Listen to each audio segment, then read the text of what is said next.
আজকে আমার এক বন্ধু আমাকে একটা বিজ্ঞপ্তি পাঠালো বা বিজ্ঞাপন বলা যায়। বিজ্ঞাপনটা হচ্ছে এরকম: কানাডা, অস্ট্রেলিয়া, নিউজিল্যান্ডে লোক পাঠাচ্ছে তারা।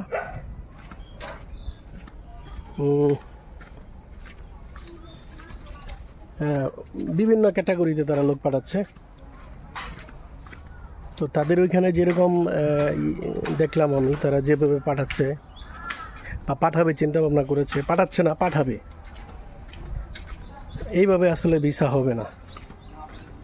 কানাডাতে আপনার ওয়ার্ক পারমিটে যেতে হলে একটা নির্দিষ্ট রুলস রয়েছে। IELTS আপনার মিনিমাম 5 পেতে হবে এবং সর্বনিম্ন 2 বছরের কাজের অভিজ্ঞতা, যে কাজে আপনি যাবেন সেই কাজের অভিজ্ঞতা লাগবে। তো IELTS করাটা কিন্তু সবচেয়ে বেশি আমরা ভয় পাই, আমরা বাংলাদেশিরা বিশেষ করে। IELTSকে এই জন্য ভয় পাই, এটাতে প্রচুর পরিশ্রম করতে হয় IELTS স্কোর ওঠানোর জন্য। তো আমাদের মধ্যে অনেকেই আছে যারা আমরা ইউরোপে যেতে চাই এবং কানাডাতে যেতে চাই, অস্ট্রেলিয়াতে যেতে চাই, কিন্তু স্কুলের গণ্ডি অনেকেই পার করতে পারে না। এই ধরনের লোক রয়েছে এবং তারা লোভনীয় বিজ্ঞাপন পেয়ে তারা ওইখানে এজেন্সির কাছে পাসপোর্ট জমা দিচ্ছে, ডকুমেন্টস জমা দিচ্ছে, কিন্তু এটা একটা কঠিন ব্যাপার। কানাডাতে যেতে হলে অনেকগুলো রিকোয়ারমেন্ট দরকার, যেগুলো অনেকেরই আমাদের মধ্যে নেই।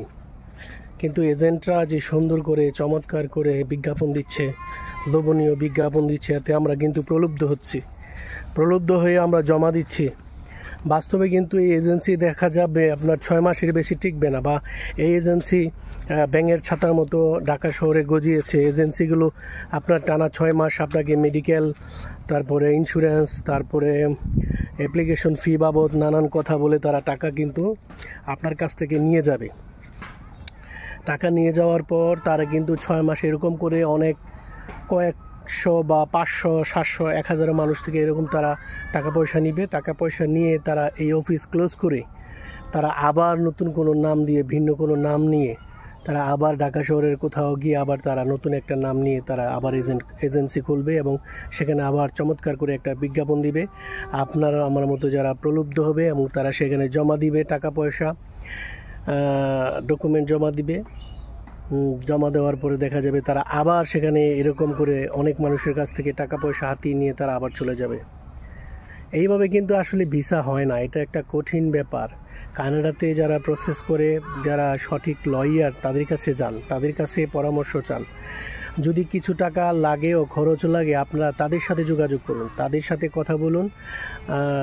আমাদের ঢাকাতে অনেক অফিস রয়েছে যারা কানাডাতেও সরকারিভাবে, কানাডার সরকারের অধীনে যারা লয়ার রয়েছে, সেই সব লয়ারের খোঁজ করুন, একটু কষ্ট করুন, তাদের কাছে যান, তারা সঠিক পরামর্শ দিবে।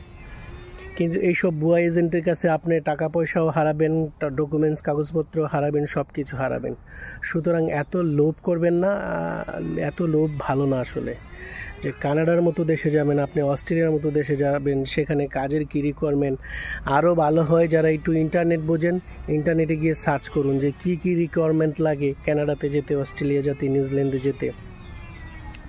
সেখানে সুন্দর করে ডিটেলস দেওয়া আছে, সেখানে গিয়ে এগুলো পড়েন, বোঝার চেষ্টা করেন, তারপরে আসলে ডকুমেন্ট জমা দেন।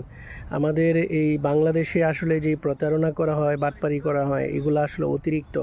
পৃথিবীর আর কোনো দেশে এরকম অতিরিক্ত আছে কি না আমার জানা নেই, থাকলে থাকতেও পারে। সুতরাং খুব সাবধান, আপনারা কাগজপত্র জমা দিবেন খুব সাবধানতার সহিত। চাইলেই কিন্তু ভিসা হয় না।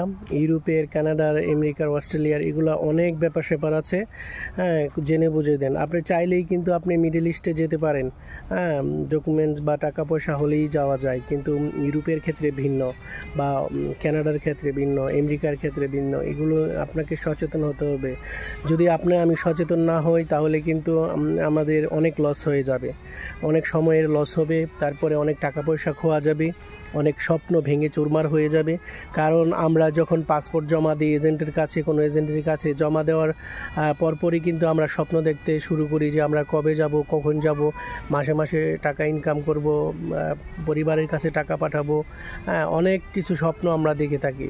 সুতরাং এগুলা আমাদেরকে ভেবে দেখা উচিত, ডকুমেন্টস কাগজপত্র জমা দেওয়ার আগে, যে আমাদের স্বপ্নকে কি আমরা হত্যা করছি বা খুন করছি নিজে গলা টিপে ভুয়া এজেন্টের কাছে কাগজপত্র জমা দিয়ে।